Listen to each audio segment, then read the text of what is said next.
Cheryl Fernandez-Vicini. She has finally faced her critics who've accused her of looking too skinny. Now, the X Factor judge has called for an end to what she's called body shaming. She's even actually suggested that there should be a law to prevent anyone publicly attacking a person's appearance. OK, now Jennifer Aniston has been picked on in the papers today. But can speaking out about someone's weight and figure do damage to their self-esteem. Sunday Mirror editor Alison Phillips, who says journalists are only writing what everyone else is thinking, and also Nadia Mendoza, who is an expert on self-esteem.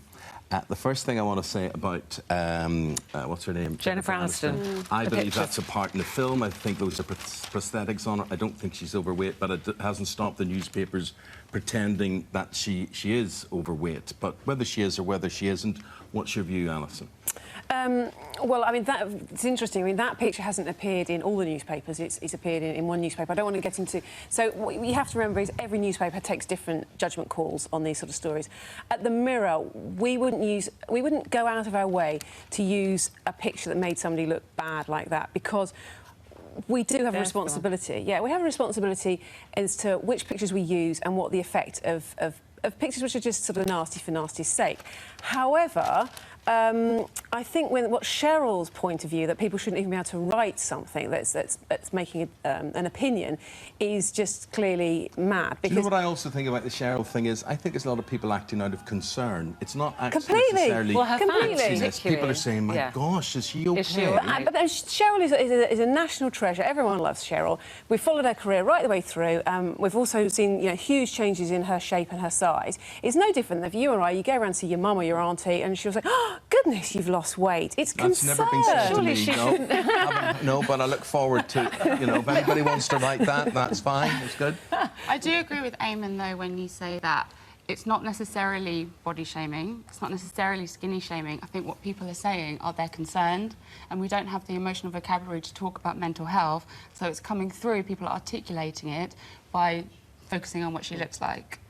However, when she says things like, I'm having issues with stress, or she speaks about the loss of her father-in-law, she's saying, I'm vulnerable, and there comes a point where we need to back off.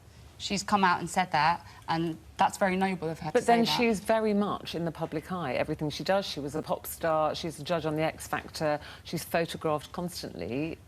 Can she actually achieve that by saying, you can't talk about me? I think it's misdirection to constantly talk about the way that she looks. She was on the biggest show on Well, the only thing, TV Nadia, I would Saturday. disagree with you is she is on adverts everywhere, influencing the way other people look, because she's saying, look like me, follow me, be me. So, Alison, can she really then say, oh, actually, not in this case, don't be like me, don't talk about me? Well, and as one of the faces of L'Oreal, she's earned huge amounts of money with the tagline of, because I'm worth it. So that's so her form of income is the way that she looks. And show business, since time began, has been largely dominated by the way people look, because it's a performance. So and she has to be aware of that. Skin? I think the idea that people shouldn't be able to comment is... You can't try to judge... You can't stop people having opinions on the way that they look. I think part of the thing is the knock-on effect, though. If people are seeing Cheryl critiqued for the way that she looks, young girls who are perhaps naturally slender will then start to think there's something not right with them, there's something wrong with my body. And equally, if they find themselves on things like pro-anorexia websites and they realise that their naturally thin body is triggering to someone else, that can feed feelings of guilt and shame. Equally, I'm not saying that we should suddenly celebrate size 12 over size 0, because you're just moving, you're shifting it, you're still perpetuating the idea that one body is better than another. What we do at the Self-Esteem team is try and celebrate diversity and say everyone from this side to that side, the glorious spectrum of bodies should be celebrated. And does that mean you can never say, if you've got a colleague or a friend and they've lost weight, they've been trying to lose a bit of weight, can you not ever say, you look great, gosh, you've lost some weight, you look fabulous, or you look well? Are we going to get to the stage where we're too frightened to say to anybody anything about their appearance? But also, to that point as well, what we really need in this country is a little bit of honesty around weight. We've now got this enormous problem with obesity, which is causing this strain on the National Health Service that we just cannot cope with moving forward. And yet, we're completely unable to have an honest honest conversation about what weight is sort of acceptable, what's dangerous, what the knock-on effects are to people who are witnessing that. And like you say, we don't have the vocabulary to deal with it. No, I think, and that's when Cheryl, when she said it should be made illegal, body shaming, I don't think that's correct. I think that we have a mentality where we don't like being told what to do, and it could create a backlash, and people we start getting into the freedom of speech debates. What it has done is open the conversation of how we approach weight, and I think we can do it in a kinder, more considerate way. And that's not PC gone mad, that's just decency. Yes. So, Nadia, to sum up, if I'm reading you correctly, you're saying it's fair enough that she should stand up for herself, and Alison, maybe you're saying she should man up.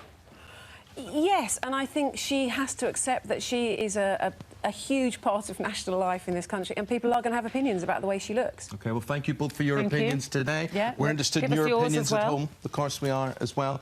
We're going to head to the break.